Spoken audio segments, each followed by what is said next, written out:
Señoritas, hola, hola chicas, las extraño bastante, es muy raro solamente ver sus publicaciones por ahí en redes sociales y luego estar así como que grabando nada más la clase, ¿no? Pero bueno, lo bueno es que seguimos con vida, estamos bien y hay que continuar, no nos podemos detener. Creo que a veces suena un poquito exagerado el decir, ay, vamos a continuar con clases y no vamos, etcétera. Pero estamos ante una contingencia que tiene que pasar y que no podemos retrasarnos en cosas elementales como nuestro estudio y nuestra preparación, que sería indispensable, porque cuando vayamos y pegamos trabajo nadie te va a decir, ah, no, no te apures, al cabo, es que estuviste en la contingencia. Entonces, pues no, ¿verdad? Oigan, el módulo pasado, antes del examen, antes de irnos de vacaciones, estábamos en el tema de tipografía, perdón, más bien, yo me brinqué un tema chiquititito que viene por ahí porque creí que iba a meter demasiadas cosas y apenas lo vamos a utilizar. Entonces, hay un tema que se llama micro y macro tipografías. O sea, por ahí más o menos lo estuvimos hablando y lo estuvimos platicando, pero quiero llevarlo un poquito más a fondo. Ahí va. Existen dos conceptos para tipografía que se llaman micro y macro tipografías. Hay una definición muy cortita para grandes rasgos, una un poquito más larga, pero la que necesito yo que comprendan es la siguiente. Las microtipografías son aquellas pequeñas tipografías en las que se va a tomar en cuenta todo el detalle porque su función es la legibilidad, la comprensión, el manejo de información de grandes textos. Es decir, la microtipografía es cuando tú te especializas en saber para textos de redacción qué es lo mejor que puedes hacer, cuáles son las mejores tipografías, cuáles son los mejores tamaños, cuáles son las mejores fuentes, cuáles son los interlineados, interletrados que se necesitan. Entonces, hablar de una microtipografía quiere decir especializarse en el área de las tipografías de redacción o de mensajes largos, en saber que para ese tipo de tipografías necesitamos un cauce, necesitamos ciertas tipografías, necesitamos ciertos acabados, necesitamos ciertos espacios, ciertos interlineados, ciertos colores. De eso se trata la microtipografía.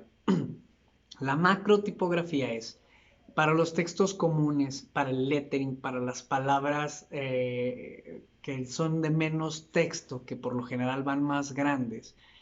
¿Qué tipografías se necesitan para que llamen la atención, para que cautive el ojo de la persona, para que te quedes ahí? ¿Cuáles son las tipografías más comunes, los colores, los tamaños, los espacios, ¿no?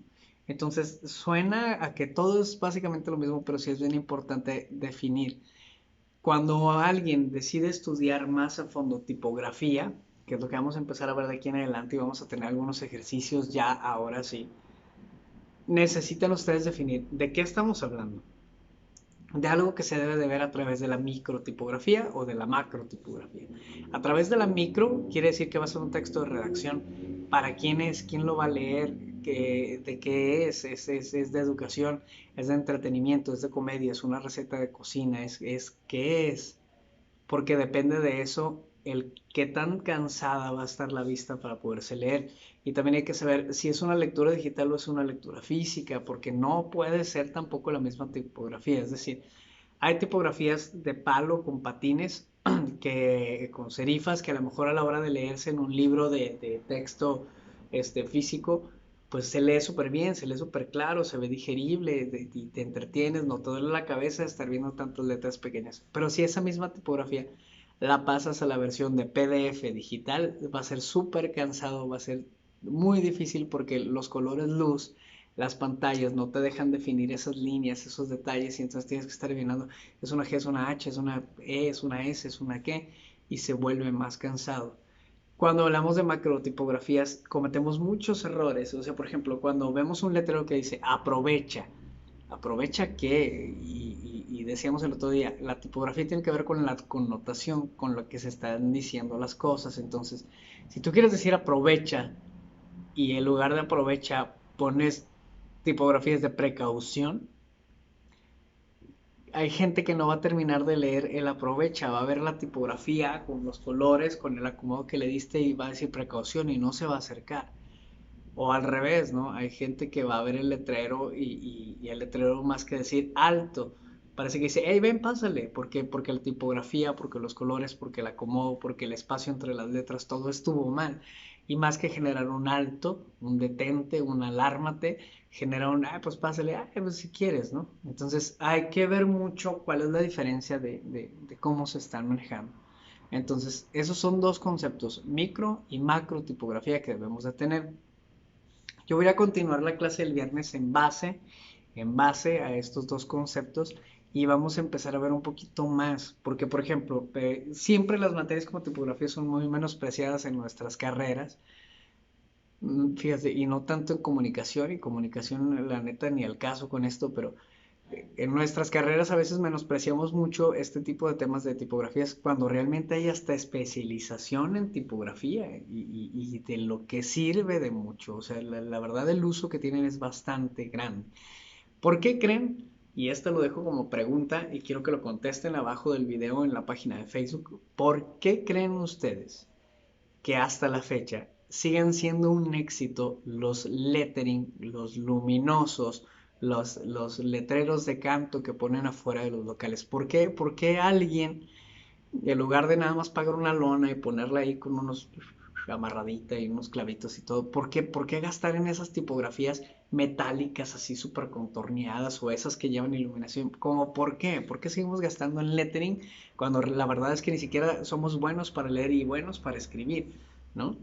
Entonces les dejo esa pregunta al aire para que la contesten aquí y en nuestra clase del viernes, que realmente es nuestra clase larga, vamos a terminar de ver este tipo de cuestiones del por qué se están haciendo así, etcétera, etcétera. Vamos a necesitar algo de material por ahí para hacer una prueba de un trabajo manual. Se los explico bien la siguiente clase porque si se los digo nada más así, puede sonar un trabajo que haces de clase artísticas en secundaria, pero necesito que realmente entiendan el por qué lo vamos a hacer así para generar como una reproducción de un lettering de macro tipografía a gran formato, ¿no? Ahora, hay otro concepto, un tercer concepto que me había medio brincado la vez pasada, que es la tipografía de edición. ¿Qué es una tipografía de edición? Una tipografía de edición son las tipografías que están relacionándose entre las familias, es decir, el tamaño de las letras, de los espacios, de los interletrados, de lo que interrumpe una palabra de la otra o de una letra de la otra, interletrado, interpalabras, tienen cierta intención y están colocados de cierta manera porque todos en una familia tipográfica deben de tener los mismos rasgos para pertenecer. Pero ¿qué pasa si yo hago una edición de esa tipografía? ¿Qué pasa si yo decido alterar esa tipografía, alterar esos espacios? ¿Qué estoy haciendo? Estoy reeditando una tipografía, no estoy creando una tipografía nueva, no estoy haciendo una nueva fuente o type, pero sí estoy dando una edición. ¿Cuándo puedo yo hacer una edición de una tipografía? Por ejemplo, hacia el giro que yo voy, hacia el público que yo voy, en la manera en la que voy a proyectar mi marca, una tipografía Garamond es la ideal. Una Garamond Semivolt. Pero pues es mi marca, o sea, no le puedo poner nada más una Garamond Semivolt porque pues cualquiera puede agarrar la Garamond y poner la palabra y hasta jugar con mi marca, o burlarse de mi marca, o decir que es mi marca y ponerse la otra caja y no es. Entonces yo hago una edición de la tipografía, edito una type que ya existe y le hago como unos cambios o adaptaciones y creo para una palabra una tipografía especializada. Hago mis propios caracteres para crear eso y a lo mejor en el resto de las palabras que yo utilizo una Garamond tradicional y ya no hay bronca y esa la puede tener cualquier persona en su computadora, pero para mi nombre, para mi reconocimiento, para mi marca, es necesario que yo me fije en los detalles de una macro tipografía porque hay menos texto, no es una micro tipografía, es un macro texto, porque no quiere decir que sea grande, sino que quiere decir que es una sola palabra que se refiere a mucho en contexto. Entonces, esa es la relación que tienen estos tres conceptitos: microtipografía, macrotipografía y tipografía de edición. Resumí toda esta parte lo que pude para no tardarme, si pudiera, más de 10 minutos, porque nuestra clase de este día es muy cortita. para que vayan agarrando calor y se vayan incorporando a las clases normales. El viernes les voy a platicar, les decía yo, en base a este tema, qué es lo que vamos a hacer, qué es lo que vamos a estar trabajando y vamos a ver un temita más. Entonces, pues los veo hasta el viernes. Aquí estoy, cualquier cosa que se los ofrezca. Y bye bye.